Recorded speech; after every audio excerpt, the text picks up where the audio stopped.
We often have an idea of what we want to bring into our life, have a vision of who we want to be, have a desire.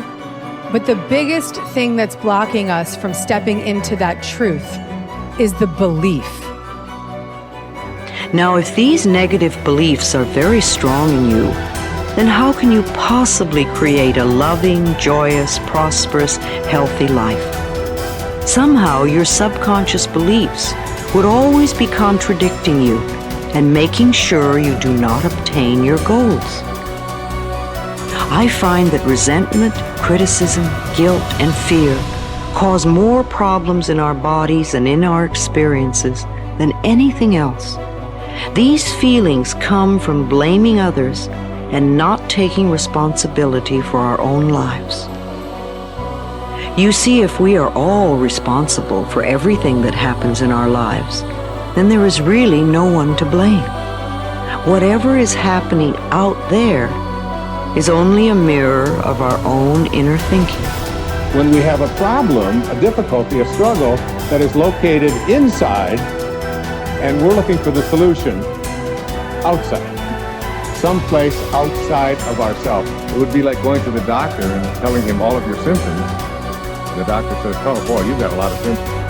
And he starts writing out prescriptions. You need a prescription for this symptom, you need a prescription for that symptom. And finally, he gets this 4 or 5, and you go to walk out, and you say, well, I'd like my prescriptions. He said, no, I'll give this one to your mother-in-law, and I'll give this one to your neighbor, and I'll give this one to your daughter, and I'll give this one to your father. I mean, you're the one with the struggles and with the difficulties, expecting somebody else to change or something outside of you to get better in order for you to make your life work is something you have to really take a hard look at. It's in here. We have to feel love for ourselves and love for life in order for us to have love in our life. And so then to instruct people how to teach their body emotionally how that future could feel like before it's made manifest. If they do it properly, their body as the unconscious mind begins to believe it's living in that future reality in the present moment. And they're beginning to signal new genes in new ways that begins to change their body to look like the event has already occurred. So we need new ways of thinking, new ways of living, and it comes down to something very simple. The most simple is about love. The bottom line, do we love ourselves enough to live our lives in a way that gives our bodies what they need to do what they know how to do really well? Do we love ourselves enough to live and to think in a way that allows the best version of ourselves and the best versions of our families and communities to come forward?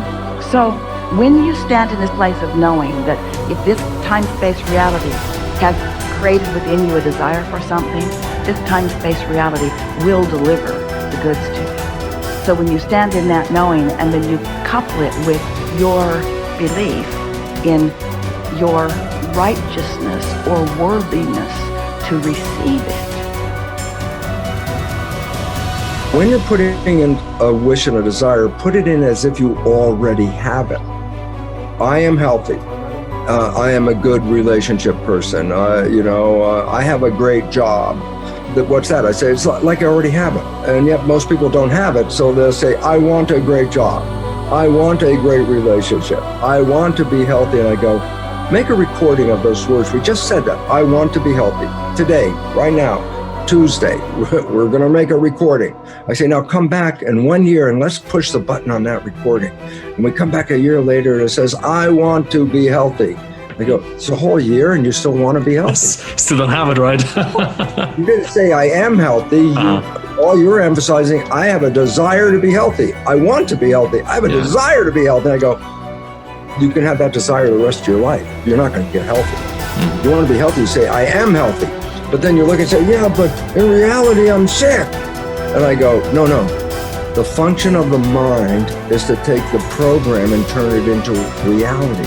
So if I am sick, but I put a program in, I am healthy, the mind looks, like, well, wait a second, the program is I am healthy, but the body is not healthy, so what's the function of the mind? Create health in the body. It doesn't change the program, it changes the body. And so the idea is this, every time we put a program in, it has to be as if you already have it, in spite of the fact you could be dying of cancer. I go, I am healthy. It sounds kind of weird. And I go, don't worry about it. Just put it on I am healthy, because once it is a program, the function of the mind is to manifest it as reality. Mm-hmm. That's the part. And so my little caveat, you brought it up, I'm emphasizing it, and that was simply this, that whatever you're downloading, you have to say it as if you already have it. Because if you put a future tense on it, I will, I want, I say, if you record that, that means you will always want to have it. I will do this. You won't get there.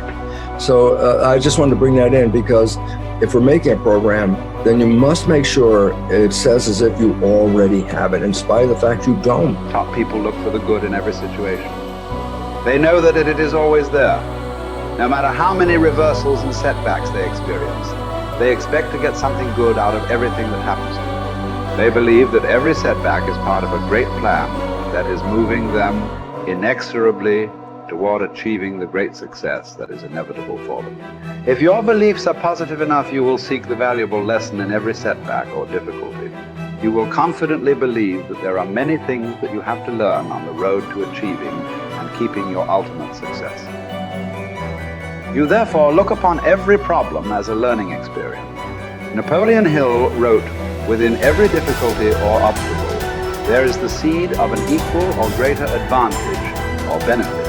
With this kind of an attitude, you benefit from everything that happens to you, positive or negative, as you move upward and onward toward achieving your major definite purpose. There is a law of reversibility in psychology and metaphysics that says you are more likely to act yourself into feeling a particular way than you are to feel yourself into acting. What this means is that when you start off, you may not feel like the great success that you desire to be. You will not have the self-confidence that comes from a record of successful achievement. You will often doubt your own abilities and fear failure. You will feel that you are not good enough, at least not yet. But if you act as if you were already the person you desire to be, with the qualities and talents that you desire to have, your actions will generate the feelings that go with them. You will actually act yourself into feeling the way you want to feel by the law of reversibility. If you want to be one of the top people in your business, dress like the top people. Groom like the top people. Organize your work habits the way they do. Pick the most successful people in your field and use them as your role model. If possible, go to them and ask them for advice on how to get ahead more rapidly. And whatever advice they give you, follow it immediately. Take action. When you start to walk, talk, dress, and behave like the top people, you soon begin to feel like the top people. You will treat other people like the top people do. You will work the way the top people work. You will start to get the results that the top people get. In no time at all, you will be one of the top people yourself. It may be trite to say fake it until you make it, but there is a lot of truth to it. Your main job in life is to create the mental equivalent within yourself of what you want to realize and enjoy in your outer world. Your focus must be on creating the beliefs within yourself that are consistent with great success you want to be in your outer world. You achieve this by challenging your self-limiting beliefs, rejecting them, and then acting as if they did not exist. You reinforce the development of new life, enhancing beliefs by increasing your knowledge and skills in your field to the point where you feel equal to any demand or challenge. You accelerate the development of new, positive beliefs by setting bigger and more exciting goals in every area. Finally, you act continually as if you were already the person that you desire to be. Your aim is to reprogram your subconscious mind for success by creating the mental equivalent in everything you do or say. Momentum develops the mindset. Momentum conditions the mind to confidence. Like just moving forward every day, even a small thing. If you just said, every day I'm gonna do 3 things to move my life forward, and you just did those 3 things every single day. Today I'm gonna do these 3 things to move my life forward. It could be sending an email, calling somebody, having that prospect meeting. It could be as simple as like, oh, okay, I'm gonna work towards this goal. I'm gonna finish this presentation. I'm gonna create this thing. Whatever it is for you, like do that thing. Maybe it's like, oh, today I'm gonna work out today. Great, you worked out. Your mind goes, I said I was gonna work out, I worked out. I developed a little more confidence because you were congruent with your intentions. See, action is what makes us congruent with our intentions, right? That old thing you've heard me say, if you've been studying my work for a long time, intention without initiative is just sorry hopes. It really is. Intention without initiative is just sorry hope. You have to apply yourself again. And I know you already know this. Listen, a lot of people watching this, you're already a confident person. Okay, what's the next level of action that will raise you up to the next level of success? What's the next level of action and bold decision making that will change your life? I know you might already be a confident person, so what's your next level of action? Well, Brendan, I already feel confident going up and talking to a person. Great, now go up and talk to 4 people. Good job. Okay, well, Brendan, I already feel good, trying to put out this message. Great, do it again, be more vulnerable. Oh, Brendan, I already feel good, I started the business and I built to this. Great, double the business, let's see you do it. So when you challenge yourself to take actions that are a little bit outside your pay grade, a little bit outside your comfort zone, and you actually follow through, congruence comes in and you go, I set that intention, it was hard, I took the challenge, and I made it happen. That's it. That's really, truly it.